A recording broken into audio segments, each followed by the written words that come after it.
Hello friends, welcome back to my YouTube channel Sai Khushi Creations. तो आज के इस वीडियो में मैं आपको बताने वाली हूँ कि हम भगवान को कार्तिक के महीने में राई क्यों चढ़ाते हैं। तो ये जानने के लिए हमें इस कथा को सुनना होगा। इस कथा को राई दामोदर जी की कथा भी कहते हैं। भगवान श्री कृष्ण का एक नाम दामोदर भी है। पवित्र कार्तिक मास का भी एक नाम दामोदर मास भी है। दाम कहते हैं रस्सी को और उदर कहते हैं पेट को। इस महीने में माता यशोदा ने भगवान नंद नंदन श्री कृष्ण को पेट पर रस्सी बांध कर उन्हें उखल से बांधा था, अतः उनका एक नाम हुआ दामोदर। तो हमें ये दामोदर जी की कथा सुननी होगी। राई दामोदर जी की कथा भी इसे बोला जाता है। ये सुनने के बाद ही हमें पता चलेगा कि भगवान को कार्तिक के महीने में राई क्यों चढ़ाई जाती है। अब हमें ये तो पता चल गया कि दामोदर जी कौन है, तो अब हम इस कहानी को सुनने के बाद जान लेते हैं कि राई हमें भगवान दामोदर को क्यों चढ़ाई जाती है और कथा को राई दामोदर जी की कथा क्यों कहते हैं। प्राचीन समय की बात है। एक बार दामोदर जी अपने गुरुजी के यहाँ रहने गए। वहाँ गुरुजी की एक बेटी थी, उसका नाम राई था। गुरुजी ने राई और दामोदर जी को पानी और फूल लाने का काम सौंपा। अब राई और दामोदर जी प्रतिदिन पास के बगीचे से फूल और जल लाने लगे। राई जल भर कर लाती थी और दामोदर जी फूल तोड़ कर लाते थे। राई जल की गागर तो भर लेती थी, लेकिन उनसे वह गागर उठ नहीं पाती थी। तब वह दामोदर जी से कहती थी, जरा मेरी गागर तो उठवा दीजिए। तब दामोदर जी राई से कहते थे, पहले ऐसा बोलो, राई का भरतार दामोदर। अब राई रोज अपनी मटकी उठाने के लिए, अपनी गागर उठाने के लिए दामोदर जी को ऐसा बोल देती कि राई का भरतार दामोदर। एक दिन राई ने सोचा, दामोदर जी रोज मुझसे ऐसा बुलवाते हैं, तभी मेरी गागर उठाते हैं।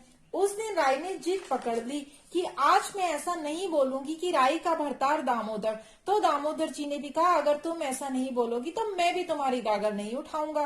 तब राई अकेले ही गागर उठाने की कोशिश कर रही थी, लेकिन बार बार गागर नीचे गिरकर ढुल जाती थी और पानी बिखर जाता था। अब राई परेशान हो गई और घर जाने के लिए भी देर हो रही थी।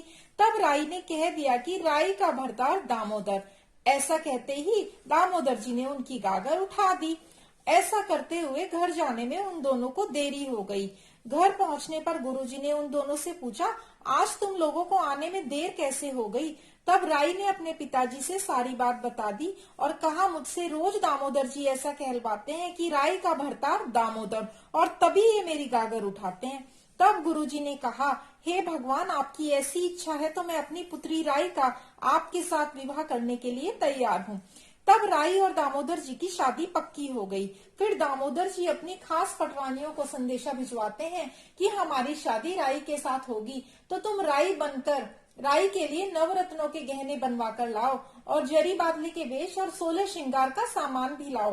तब दामोदर जी की खास पटरानियां राई के लिए सभी तरह का सुहाग का सामान, कपड़े और गहने लेकर आई और पूर्ण रीति रिवाज के साथ राई और दामोदर जी का विवाह संपन्न हो गया। तब गुरुजी ने दामोदर जी से कहा, दामोदर जी, आपको राई के साथ 1 महीना बिताना होगा।